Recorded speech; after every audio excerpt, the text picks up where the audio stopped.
भाद्रपद महीने की कृष्ण पक्ष की छठ षष्ठी तिथि जो होती है उसी को ऊप छठ भी कहा जाता है।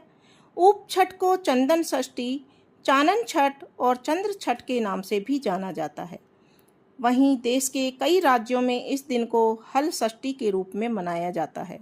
माना जाता है कि इस दिन भगवान श्री कृष्ण के बड़े भाई भगवान बलराम का जन्म हुआ था और उनका शस्त्र हल था, इसलिए इस दिन को हल षष्ठी भी कहा जाता है। वहीं कई जगह इस दिन को चंदन षष्ठी के रूप में धूमधाम से मनाया जाता है। इस बार भगवान कृष्ण के बड़े भ्राता बलराम का जन्म दिवस 14 अगस्त को ऊप छठ के रूप में मनाया जाएगा, जिसकी पूजा विधि इस प्रकार से होगी। इस दिन महिलाएं और युवतियां पूरे दिन उपवास रखती हैं। शाम को दोबारा नहाएंगी, फिर नए कपड़े पहनकर मंदिर जाकर वहां भजन करती हैं।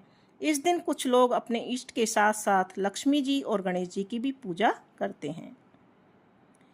इसके बाद भगवान को कुमकुम और चंदन का तिलक लगाकर सिक्का, फल, फूल, सुपारी, अक्षत अर्पित करते हैं। फिर ऊप छठ का व्रत और गणेश जी की कहानी सुनने के बाद में पानी भी नहीं पी सकते जब तक चांद ना दिख जाए। चांद दिखने के बाद चांद को जल के छींटे देकर कुमकुम, चंदन, मोली, अक्षत चढ़ाकर भोग अर्पित करके अर्घ्य दिया जाता है। ऊप छठ के बहुत ही कड़े नियम हैं, कठिन नियम हैं, जिनका पालन करना अनिवार्य है और कुछ विशेष परिस्थितियों वाले इनमें कुछ शिथिलता भी बरतते हैं।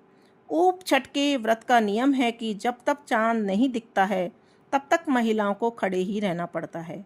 व्रती मंदिरों में ठाकुर जी के दर्शन कर पूजा अर्चना करके परिवार के सुख समृद्धि की कामना करती हैं और खड़े रहकर पौराणिक कथाओं का श्रवण करती हैं। इसके बाद एक ही जगह खड़े होकर परिक्रमा करके व्रत खोला जाता है। लोग व्रत खोलते समय अपने रिवाज के अनुसार नमक वाला या बिना नमक वाला खाना खाते हैं।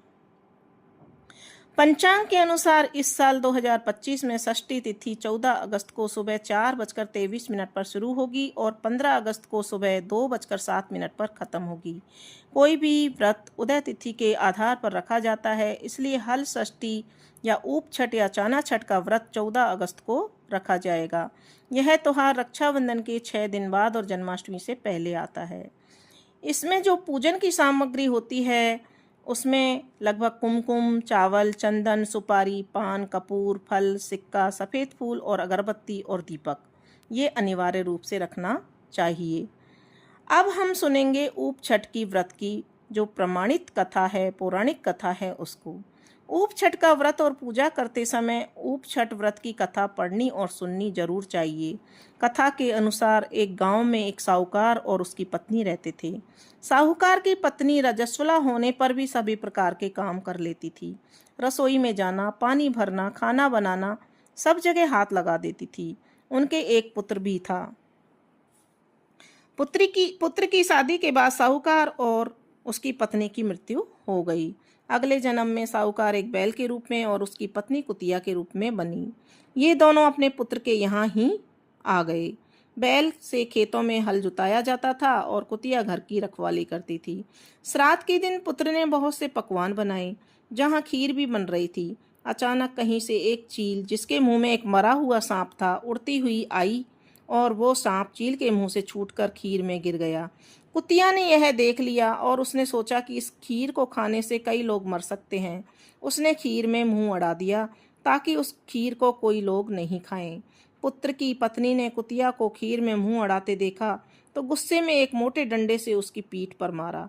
तेज चोट की वजह से कुतिया की पीठ की हड्डी टूट गई, जिससे उसको बहुत ही ज्यादा दर्द हुआ और पीड़ा हुई। रात को वह बैल से बात कर रही थी। उसने कहा कि तुम्हारे लिए श्राद्ध हुआ, तुमने पेट भरकर भोजन किया होगा, मुझे तो खाना भी नहीं मिला, मार पड़ी सो अलग। बैल ने कहा, मुझे भी भोजन नहीं मिला, दिन भर खेत पर ही काम करता रहा। ये सब बातें बहू ने सुन ली और अपने पति को बताई, जिसके बाद उसने एक पंडित को बुलाकर इस घटना का जिक्र किया। पंडित ने अपनी ज्योतिष विद्या से पता करके बताया कि कुतिया उसकी माँ और बैल उसके पिता हैं। उनको ऐसी योनि मिलने का कारण माँ द्वारा रजस्वला होने पर भी सब जगह हाथ लगाना, खाना बनाना, पानी भरना था। उसे बड़ा दुख हुआ और माता पिता के उद्धार का उपाय पूछा।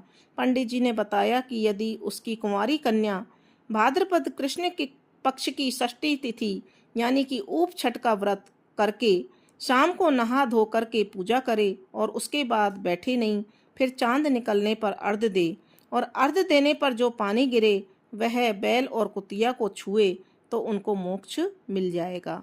जैसा पंडित ने बताया था, कन्या ने ऊप छठ का व्रत किया, पूजा की, चांद निकलने पर चांद को अर्घ दिया। अर्घ का पानी जमीन पर गिरकर बहते हुए बैल और कुतिया पर जा गिरा।